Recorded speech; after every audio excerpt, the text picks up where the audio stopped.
కేవలం 7999K up to 10 kgs వరకు బరువు తగ్గి అధిక బరువు నుంచి వచ్చే ప్రధాన సమస్యలను దూరం చేసుకోండి.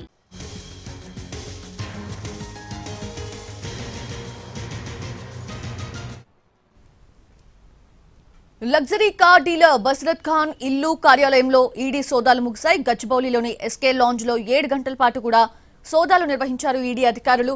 ఎస్కే లాంజ్ నుంచి ఎవరెవరు కార్స్ కొన్నారన్న దానిపై ఆరా తీశారు. విదేశాల నుంచి లగ్జరీ కార్స్ ని ఇంపోర్ట్ చేసి ట్యాక్స్ ఎగ్గొట్టిన ఆరోపణలపై సోదాలు చేసింది ఈడీ. ఫెమా ఉల్లంఘన కేసులో బసరత్ ఖాన్ పై ఇప్పటికే కేసు నమోదు చేసిన ఈడీ అతన్ని అరెస్ట్ చేసింది. హైదరాబాద్ లో లగ్జరీ కార్స్ డీలర్ గా ఉన్న బసరత్ ఖాన్ పలువురు రాజకీయ నాయకులు వ్యాపారవేత్తలకు లగ్జరీ కార్స్ ని అమ్మారనే అభియోగాలున్నాయి.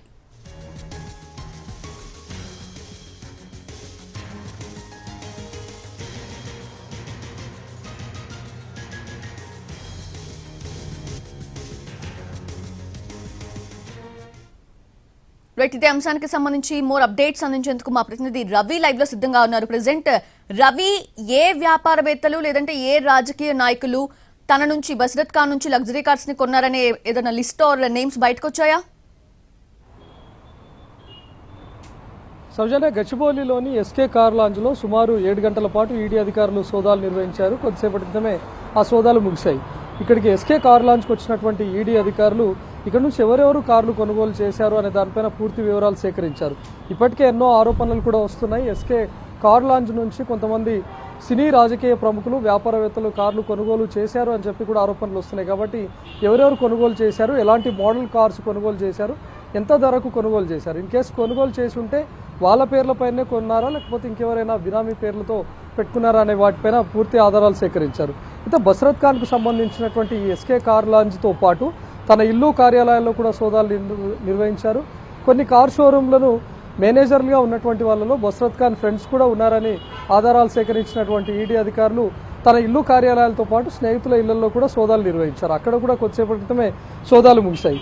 అయితే నిన్న కేంద్ర మంత్రి బండి సంజయ్ ట్వీట్ చేసిన తర్వాత వెంటనే ఈరోజు సోదాలు జరగడం పైన కూడా మనం క్లియర్గా చూడవచ్చు. ఎందుకంటే నిన్న తను ట్వీట్ చేస్తున్నటువంటి టైంలో మాజీ మంత్రి కేటీఆర్ కూడా ఈ ఎస్కే కార్ లాంజ్కి సంబంధించి బసరత్ ఖాన్ ద్వారానే ఒక లగ్జరీ కార్ను కొనుగోలు చేశాడు, ప్రస్తుతం తన కాన్వాయ్లో ఉన్నటువంటి కారు కూడా అక్కడి నుంచి కొనుగోలు చేసిందే అని చెప్పి నిన్న ట్వీట్ చేశారు. సోదాలు జరుగుతున్నటువంటి టైంలో కూడా బండి సంజయ్ మరొక ట్వీట్ చేశారు. సోదాలు జరపడం ఆహ్వానిస్తున్నాను, చట్టాన్ని పరిరక్షించడంలో ముఖ్యంగా ఉండాల్సిందే ఇది, ఎవరు కూడా ప్రభుత్వ ఖజానాకు గండి పెడతామంటే కుదరదు అని తను ట్వీట్ చేయడాన్ని మనం చూసాం. అంటే ఎంటైర్ ఈ సోదాలన్నీ కూడా రాజకీయ రంగు పులుముకుంటున్నాయి. కానీ ఇప్పటికే బసరత్ ఖాన్ని ఈడీ అధికారులు, అహ్మదాబాద్ ఈడీ అధికారులు అరెస్ట్ చేశారు. ఈ ఏడాది మార్చిలో కూడా డిఆర్ఐ అధికారులు కూడా కేసు నమోదు చేశారు. మొత్తం 25 కోట్ల రూపాయలు ట్యాక్స్కు తను ఎగ్గొట్టినట్లుగా కూడా గుర్తించి దానికి సంబంధించిన ఆధారాలు కూడా సేకరించారు. గతంలో డిఆర్ఐ అధికారులు కేసు నమోదు చేసి అరెస్ట్ కూడా చేశారు. అయితే అప్పుడు వాళ్ళు సేకరించినటువంటి టైంలో ముఖ్యంగా కొన్ని సంచలన విషయాలు కూడా గుర్తించారు.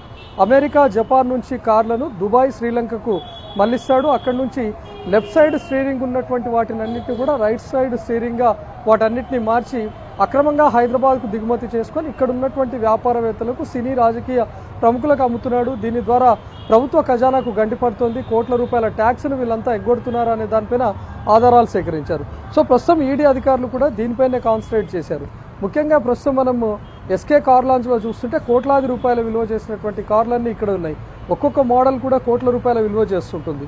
అయితే గతంలోనే మార్చిలో డిఆర్ఐ అధికారులు చేసినటువంటి ప్రకారం ఒక్కొక్క కార్ పైన దాదాపు 25 నుంచి 35 లక్షల రూపాయల వరకు ట్యాక్స్ ఎగ్గొడుతున్నారు అని డిఆర్ఐ అధికారులు చెప్పారు. సో ప్రస్తుతం ఈడీ కూడా ఇదే విషయం పైన ఫోకస్ చేసింది. ఎవరెవరు కార్లు కొనుగోలు చేశారు, ఎంత మొత్తంలో ట్యాక్స్ను ఎగ్గొట్టారు, వాళ్ళు పర్చేజ్ చేసినటువంటి వాల్యూ ఎంత, ఇందులో ప్రముఖులు ఎవరు ఉన్నారు, వీటన్నిటిపైన ఫోకస్ చేసింది. సో ఎస్కే కార్ లాంచ్ ద్వారా మొత్తం ఈ 3 ఏళ్లలో కానీ గతంలో కానీ మొత్తం ఎన్ని కార్లు కొనుగోలు చేశారు, అందులో ఉన్నటువంటి వాళ్ళు ఎవరు అనే దానిపైనే మొదటి రోజు సోదాలన్నీ కొనసాగాయి. కొద్దిసేపటి క్రితమే ఈడీ అధికారులు ఇక్కడ నుంచి వెళ్లారు.